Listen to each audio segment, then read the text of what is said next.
You're listening to the Bloomberg Sound On podcast. Catch us live weekdays at 1 Eastern on Bloomberg.com, the iHeartRadio app, and the Bloomberg Business app. Or listen on demand wherever you get your podcasts. Therefore, the Honorable Mike Johnson of the state of Louisiana, having received a majority of the votes cast, is duly elected Speaker of the House of Representatives for the 118th Congress. There it is. Well, at least half the room on its feet, as it's made official here. Republicans applauding following 22 days of chaos without a Speaker of the House.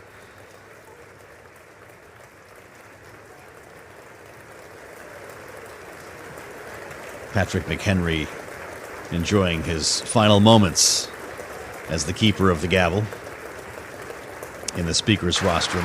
Live sound from the House floor here on Bloomberg Radio. I'm Joe Mathieu in Washington as we spend time with our panel, Jim Kessler and Lisa Camuso Miller, and Bloomberg's Gregory Cordy with me in studio here on a day that I'm guessing, tell me if I'm wrong, Gregory, Mike Johnson couldn't have imagined even last weekend. That's exactly what I was going through my mind, and his world's about to change. As we've said, he's now second in line to the presidency after Vice President Kamala Harris. Yeah. He has now instantaneously got a security detail that he hasn't gotten before because he is now in that line of succession. He's going to have to be read in on some of the nation's most sensitive secrets. Things he's never heard before. Things that he needs to know, frankly. He is on the Armed Services Committee, but doesn't have a particular background in intelligence and foreign affairs, so he will have to get up to speed on that. And as we've been talking about, he's got to bring not only a fractured Republican conference together, but now he's got to reach out to Hakeem Jeffries, the minority leader. He's got to reach out to the Senate, Mitch McConnell, and Chuck Schumer in the Senate. He's part of that gang of four now. Yes, right. And at some point, he's got to pick up the phone. Call to the White House. I would expect Joe Biden may already be lining up that phone call. That's one thing that we know that President Biden is very good about, is making these sort of congratulatory calls. I would expect that to happen before the afternoon is over to introduce each other. And so this is now a guy that none of us knew much about just a couple of days ago, maybe even until last night, that now is going to be part of the regular conversation in Washington, D.C. Incredible stuff. Lisa, you mentioned having worked for the Speaker. You've got a staff of about 35. When does the hiring begin? Almost immediately. But the good news is that there's lots of really talented people on Capitol Hill that know how this works and know how the process comes together. And the great news for the new speaker is that those people are available and willing to help it make him be successful. And so that alone gives a lot of confidence to someone like him to know that there are great, talented people on the leadership staff that already can be very supportive to him. He's going to have a seamless transition. That's the one thing I can be certain of because I know how talented those people are. They are the unsung heroes of the last 3 weeks that have been working day and night to make sure that this thing happened unsuccessfully a few times over. But it'll be interesting, and I think it'll be a positive direction for the House going forward. Hey, Jim, Speaker Johnson is going to have to work with the leader next door. That would be your former boss, Chuck Schumer. How soon do these two get together? I imagine it's going to happen very quickly, and there's some serious work that needs to be done. And, as we remarked on earlier, Leader McConnell and Leader Schumer are in roughly the same place, same with Jeffries, same with Biden. So in some ways, it's 4 against 1 here. And, I think Mike Johnson's going to have to figure out a way to get his, what he needs out of this, but also move these just critical spending bills and pieces of legislation forward at this remarkably critical time in the world right now. All right.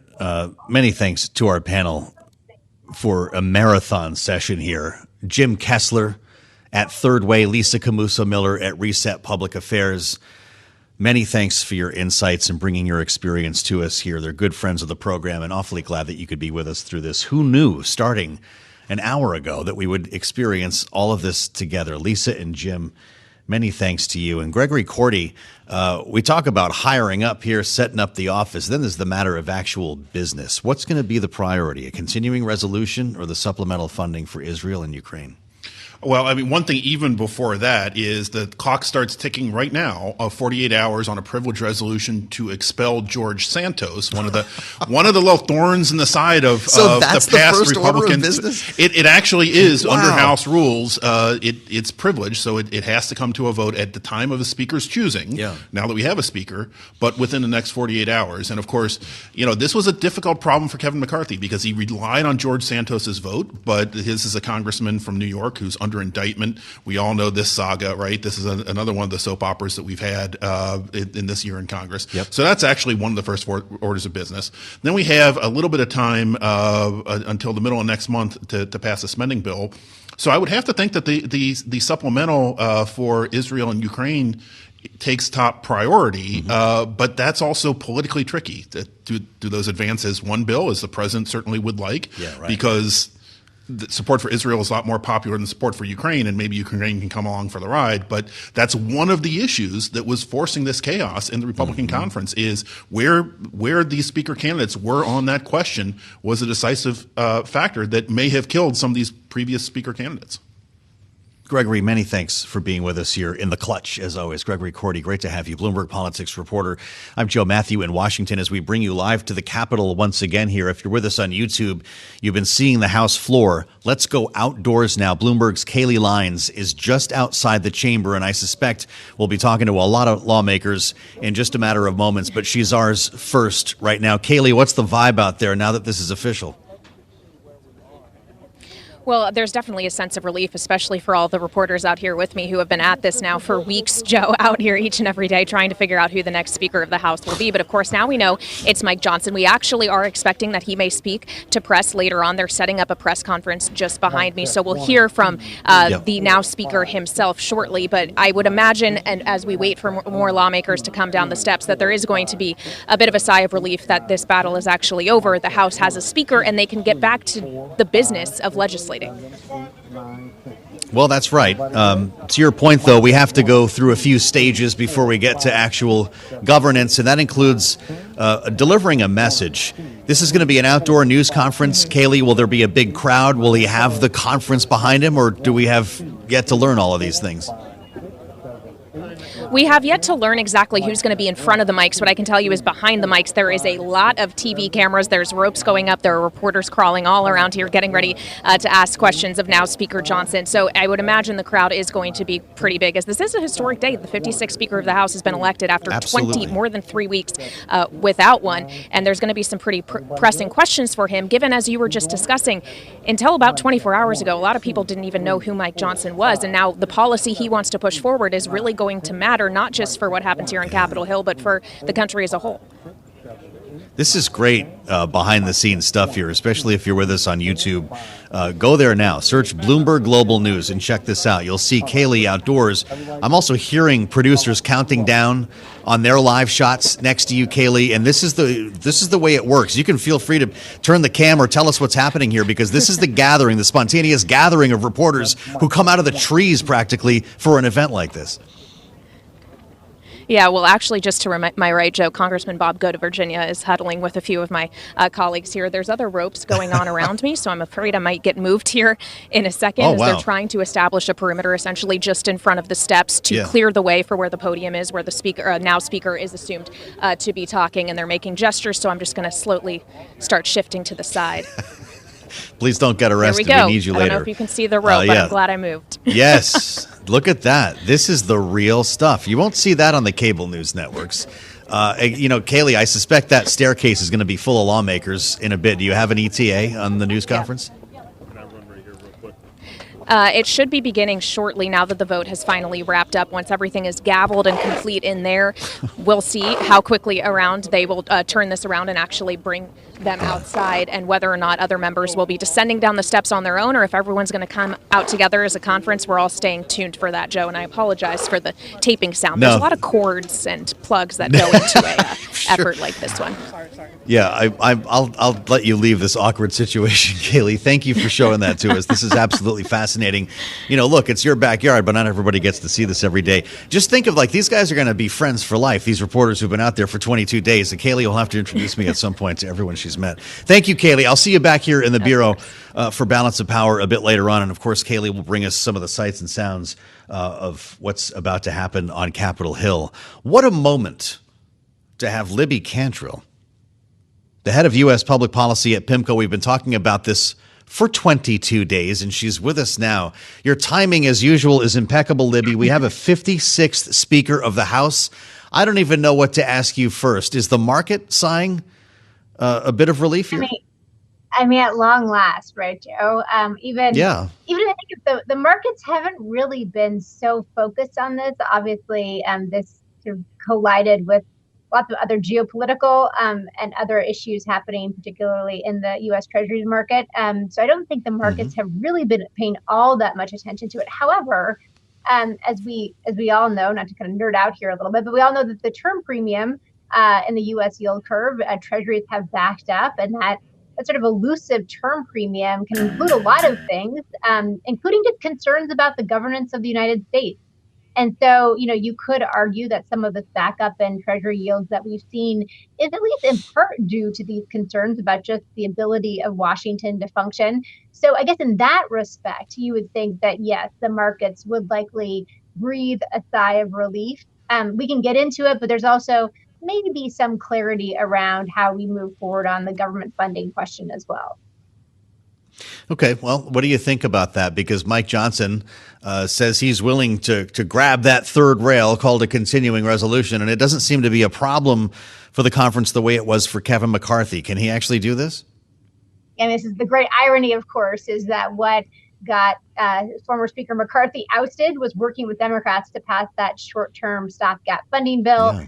And yet now, I guess, Speaker-elect Johnson has indicated that's exactly what he will do as well in order to buy more time. Now, ironically, or maybe interestingly, he did not, Representative Johnson did not vote for that stopgap bill back in late September. But to your point, he has indicated that he does plan on passing a stopgap, just to buy more time for the House to pass those single subject appropriations bills, which I think it's sort of a distinction without a difference for many people, for most people and the markets, but for many members of Congress, particularly among the House Freedom Caucus, that has been really a decisive issue for them. They have wanted to tackle appropriations and spending bills one at a time versus what is usual as the sort of minibus or omnibus, where bills are all sort of stuck together and passed at the 11th hour. So, we'll see. Again, his sort of fiscal record is one more of austerity. He has advocated for spending cuts in sort of many different respects.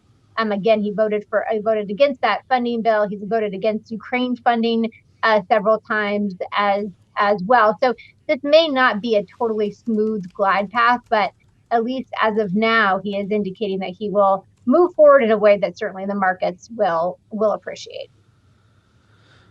The President of the United States is speaking right now, along with the Prime Minister of Australia on the other end of Pennsylvania Avenue. They're holding a bilateral news conference that was set to start almost an hour ago at this point. Libby, do you want to hear him address any of these issues? Please. What does the market want to hear him say about a continuing resolution and about this supplemental budget request? Oh, about the president saying, yeah. I mean, of course, I think what the market's going to be more in tune to in terms of this meeting, with one of our closest allies, is probably around the question of China and sort of how we move forward together, with Australia on that issue. I think that the president has been very clear that he wants to avoid a government shutdown, that he will work with anybody who is in leadership to that end. Now, of course, this is a bit of an interesting dynamic because the Speaker-elect Johnson did not vote to certify the 2020 election. So, right off that maybe puts things on a bit of an awkward foot. But, Biden is sort of a consummate legislator at heart. And I think he will work with whomever he needs to work with, to get things done. At least that's what he will say, most likely. Mm-hmm. Spending time with Libby Cantrill, head of public policy at PIMCO, with a Speaker of the House. It is actually official now. Mike Johnson voted to be the 56th Speaker a short time ago in the House of Representatives. The tellers agree in their tallies that the total number of votes cast is 429, of which the Honorable Mike Johnson of the state of Louisiana has received 220 votes.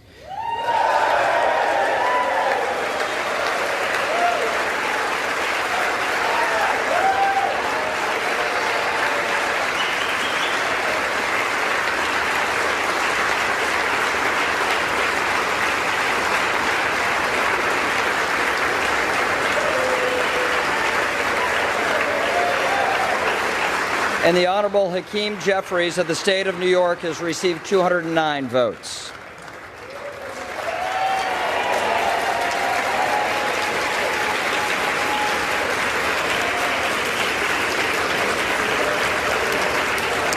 Therefore, the Honorable Mike Johnson of the state of Louisiana, having received a majority of the votes cast, is duly elected Speaker of the House of Representatives for the 118th Congress. Yes, indeed. Patrick McHenry, don't be confused by what you're seeing on YouTube. That took place a short time ago, making it all official. Hakeem Jeffries, the minority leader, and obviously Speaker Johnson now official. Libby, how important will it be for these two, Jeffries and Johnson, to show a united front, or are we beyond that in Washington? Well, I will just say that Republicans seemed happy that they finally got to that threshold. I will just say, commenting on that latest clip that you played, I think that folks were exhausted and they were frustrated and they just wanted to move forward. And that's one of the reasons why, Representative Johnson, who most people don't know, many people on the Hill don't know him very well, but certainly kind of nationally, he doesn't have the same profile that certainly former Speaker McCarthy or Pelosi had. Joe, in terms of your question about how important it is for the two of them to work together, clearly, it's important to have a working, constructive relationship with folks across the aisle. Johnson doesn't really, he just hasn't been sort of in the leadership mix. So it's difficult to sort of assess at this point kind of what his approach will be working with Democrats. But as we have seen kind of painfully over the last few weeks, for many things, Republicans will need, and Speaker Johnson, Speaker-elect Johnson will need Democrats to pass things and to advance, the entire kind of nation's agenda. So it is important. I do think there is some, poisoning of the well here, however. But, I think that both sides will try to kind of move forward. I do think there is a Republicans, there's a sense of urgency among Republicans to sort of move forward, focus on legislating, focus on kind of the business of the day, and try to put this as far in the rearview mirror as possible. And of course, we won't know what the political implications of all of this is until next November. Do you have a sense that this is a speaker who can finish the job or would suffer potentially the same fate as Kevin McCarthy? I do not want to even imagine that we would be back here again. I think that they will. I don't either. I'm sure you don't. This is, there are other things happening in the world, and this is not something that we've all been consumed with this. Sort of regrettably, but I think folks will be incredibly reticent to use the motion to vacate again in this session of Congress. Now, Joe, as you well know, though, there's just not that much time left in this Congress because practically in an election year, most both sides usually try to send their members home by kind of midsummer to start campaigning, and then only bring them back in the fall for kind of must-pass issues. So this sort of idea that this might be a really productive Congress of legislating, which I don't think we really had anyway, but certainly we don't have that now just because we haven't even passed, funding bills. There's the farm bill, there's the NDAA, then of course there's Ukraine and Israel funding as well. So they have a lot on their plate, and I would assume that, not much more than kind of the bare minimum gets done this Congress. The last thing I will say, which I think has been important to markets, and I'm not sure folks should feel hopeful, is energy permitting reform. There was sort of a down payment, if you remember, in the debt ceiling deal was kind of a promise to address that later in this Congress. I think that with all of this, nobody should be hopeful that there is a big grand bargain on energy permitting reform. Now, never say never, but at least at this point, it doesn't look likely. Well, you point out in your note to clients, winning is easy, governing is harder. And I'm sure he's about to get a sense of that if he doesn't already here with the daunting amount of work that lies ahead. Libby, what do you make of, if anything? I don't know if this is an issue for the markets or one for you on a personal level, the comments around his attempts to overturn the 2020 election. Is that something that will follow him throughout his speakership, or is that an issue that's being excised as we speak? Yeah, so I think that the read through for the markets or the economy is just if it has political implications come 2024. And I think the way that it could, potentially, and it's really too early to say. I think as you know, Joe, a lot of times in Washington, folks are so breathless about something, how this is just going to be sort of existential, and then they just move on and no one even talks about it again. So, I'm a little bit reticent about trying to draw too many political conclusions, but the market would care if there were political consequences to this, particularly if it makes the 18 Republicans who are defending House districts in those districts where President Biden won, so basically purplish districts, if you will, if it makes them even more vulnerable going into 2024. And of course, as we now all painfully know, Republicans only have a 5-seat majority. And so they only need to lose, 5 seats in order to lose the House. And of course, again, there's 18 districts. So I think that's kind of the tie-in. If having a very sort of, more by his own admission, conservative speaker who didn't vote to certify the 2020 election, does that make then these moderate Republicans from the places like New York and California even more vulnerable going into 2024? And does that make the House vulnerable to flip to Democratic control? That will be an issue for the market because, of course, the Trump tax cuts, among other fiscal issues, will be up in 2025. Boy, just imagine the fun that we're going to have here. At least we know who we're going to be talking about for the next little bit here. Libby Cantrell, many thanks for being with us on this historic day. We have a speaker and, of course, the voice from PIMCO to back it up. It's great to see you, Libby, and thank you, as always, for joining us here on the fastest show in politics. It's certainly moving today in Washington as we balance stories on both ends of Pennsylvania Avenue. The breaker, of course, Mike Johnson is now Speaker Johnson, the 56th Speaker, and has the job officially following a protracted process that went through 3 nominees before we got to this one. You're listening to the Bloomberg Sound On podcast. Catch the program live weekdays at 1 Eastern on Bloomberg Radio, the TuneIn app, Bloomberg.com, and the Bloomberg Business app. You can also listen live on Amazon Alexa from our flagship New York station. Just say, Alexa, play Bloomberg 1130. If you're just joining us, we have a lot to catch up on. We now have a Speaker of the House. It actually happened. Mike Johnson, Speaker number 56, is official. He just spoke to the House of Representatives and will be speaking to reporters momentarily. Support from the full conference. Nothing like what we saw for Tom Emmer, Jim Jordan, Steve Scalise. Not a single no vote. As he moves forward with the message of unity here in the Republican conference, we'll see if governing will follow. Apparently, as Michael McCall told us over a week ago, the congressman who chairs the Foreign Affairs Committee in the House, the first order of business will be bringing a resolution to the floor condemning the terror attack by Hamas against Israel and supporting Israel as we move forward here. Separately, Joe Biden speaking earlier today in a bilateral news conference with the Prime Minister of Australia, speaking to this request for funding. And this is important because we've talked a lot about it through the guise of Israel and Ukraine. This is the $106 billion he's asking for in supplemental funds, but also send money to Taiwan and to our southern border for border security. But Bloomberg government reminds us there's more to this as well. Inside that budget request also includes money for the submarine industrial base as part of our alliance with Australia, remembering this pact between the U.S., the U.K., and Australia to counter China's military expansion. This would help to pay for that. And it's something that we want to talk about, among other issues, with Jennifer Welch, Bloomberg Economics Chief Geo-Economics Analyst. It's great to see you, Jennifer. As someone who, of course, comes out of the national security space, we're juggling a lot of priorities here, but they all seem to be, when it comes to our defense, included in this supplemental budget request. How important is that money for the submarine program with Australia?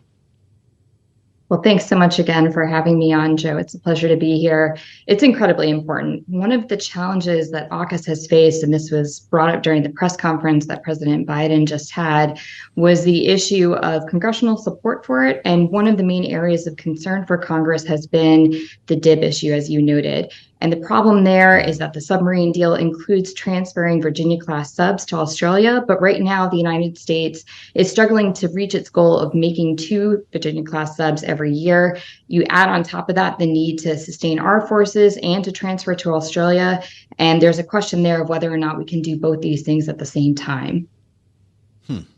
Of course, we're asking for $60 billion for Ukraine. We're asking for billions more in Israel. And the president did speak to the situation in Israel.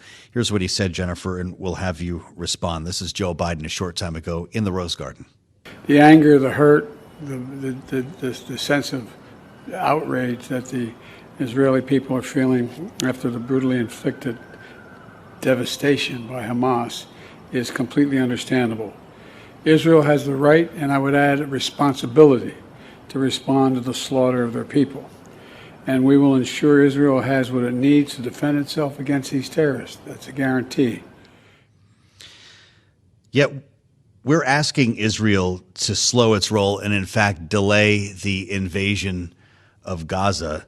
The headline on the terminal, Biden asking Israel to delay ground war if it helps to free hostages. And there's been talk about a potential release of more hostages here. Is that what we're waiting for, Jenny, or are we potentially going to be in a world where there is no invasion of Gaza? That's a really good question, and it does seem to be a fast-moving target in terms of, what Israel's saying in terms of their plans for the ground offensive, kind of changing day by day. More recently, they've kind of moved away from referring to it as an invasion and more towards an operation, saying that it's going to be a lot more targeted. And I think there's a couple of factors at play. I think certainly the ongoing hostage negotiations are part of it. Certainly U.S. concerns are part of it, and as part of an effort to avoid this from becoming a broader regional conflict and kind of stirring unrest across the Middle East.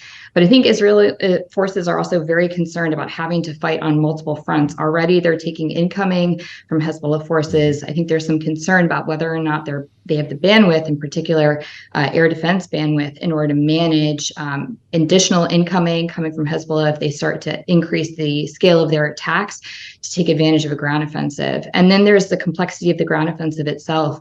Gaza is obviously a very dense area. There's also the potential for many, many tunnels that we don't have great insight into for Hamas fighters to be hiding in. It could be a very dangerous operation. And I think the United States, as well as other partners, have been counseling Israel to really carefully plan that out and to plan out for what happens after the offensive.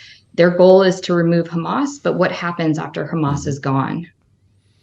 A lot of good questions here. The president saying earlier today in the Rose Garden, what I've indicated to him, by that he means Benjamin Netanyahu, is that if that's possible to get these folks out safely, that's what he should do. It's their decision. But of course, Benjamin Netanyahu doesn't want to lose the U.S. in this fight. How closely is he listening to Joe Biden? I would say compared to where we were soon after the October 7th attack and where we are today, again, that ground offensive hasn't happened. It seemed to be on the verge of it, several weeks ago now. We've seen Israel kind of budge a little bit on making sure aid is flowing into Gaza. We've seen them, start to address concerns about civilian casualties, include coming out very clearly on the nature of the hospital attack that happened last week.